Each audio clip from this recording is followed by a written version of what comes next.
আগের দিন তোমাদের বলেছিলাম ভোগের খিচুড়ি কী করে তৈরি করি আমরা, মানে মা কী করে তৈরি করে সেটা দেখাবো।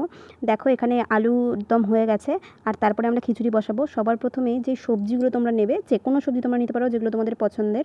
আমরা এখানে আমাদের পছন্দের মতন সবজিগুলো নিয়েছি, আর সবার প্রথমে নুন হলুদ দিয়ে সেগুলোকে ভেজে নিয়েছি। আর এই সিজনে ফুলকপি না খেলে, মানে ফুলকপি না দিলে খিচুড়িতে মনে হয় টেস্টই আসে না। যাই হোক, আর এখানে দিয়েছি মূলো, গাজর, এই দুটো জিনিস দিয়ে নুন হলুদ দিয়ে আবারও ভালো করে ভেজে নিয়েছি। এই সবজিগুলোকে সমস্তটাকে ভেজে আমরা এক সাইডে তুলে রাখবো, আর তারপরে ডাল ভাজবো।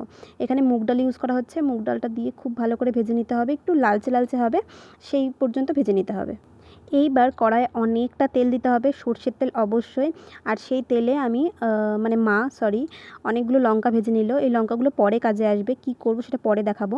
তারপর কিছুটা লঙ্কা তুলে রেখে, মানে একটা মতন লঙ্কা তেলে রেখে তার মধ্যে আরও কিছুটা লঙ্কা দিয়ে তেজপাতা দিয়ে দিল 5 ফোড়ন, এবং সমস্ত কিছুটা ভাজা হয়ে গেলে মা চালটা একটু বেছে নিল যে চালটা ঠিকঠাক আছে কি না।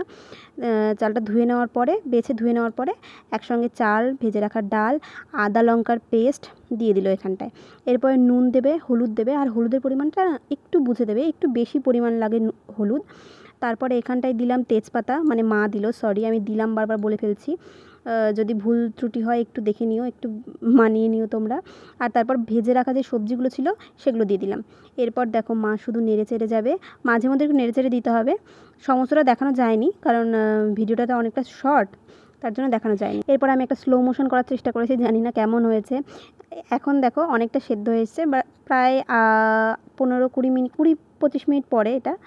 আর সেদ্ধ যখন হয়ে এসছে তখন সেই লঙ্কাগুলো যেগুলো আমরা তুলে রেখেছিলাম সেগুলো নুন দিয়ে ভালো করে চটকে নিচ্ছে মা, বেশ করে চটকে নিতে হবে। আর তারপরে ওই চটকে নেওয়া লঙ্কাগুলো, শুকনো লঙ্কাগুলো খিচুড়ির মধ্যে দিয়ে দেবো, সমস্তটাই দিতে হবে। আর আমাদের বাড়িতে সবাই ঝাল খেতে পছন্দ করে, আমি প্রথম দিন থেকেই বলেছি, তাই ঝালের পরিমাণটা একটু বেশি, তোমরা চাইলে একটু কমিয়ে নিতে পারো। আচ্ছা, এরপর যে তেলটা ভেজে রেখেছিল, মানে 5 ফোড়ন দিয়ে যে তেলটা ভেজে রেখেছিল সেইটা এর মধ্যে দিয়ে দেবে, অ্যাড করে নেবে। এরপর দিয়ে দেবে জিরে আর ধনে গুঁড়ো ভেজে রাখা, এটা বাড়িতে তৈরি, আর গরম মশলা গুঁড়ো। এবার একটু নেড়ে চেড়ে নিলেই খিচুড়ি একদম রেডি। আর আমরা এখানে টেস্ট করব, তার জন্য মা একটু থালায় তুলে দেবে। নুনটা একটু কম মনে হচ্ছিলো, তার জন্য পরে আরও একবার নুন দেওয়া হয়েছে, তোমরা অবশ্যই চেক করে নুনটা অ্যাডজাস্ট করে নেবে। এরপর দেখো পরিবেশন করা হচ্ছে, যাতে তোমাদের আমি একটু সার্ভ করে দেখাতে পারি সুন্দর করে। তাছাড়া কিন্তু আমরা নর্মালি স্টিলের থালাতেই খাই। আর তোমাদের যদি আমার ভিডিওগুলো ভালো লেগে থাকে তাহলে অবশ্যই আমাকে সাপোর্ট করো।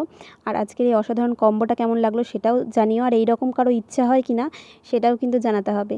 চলো, টাটা।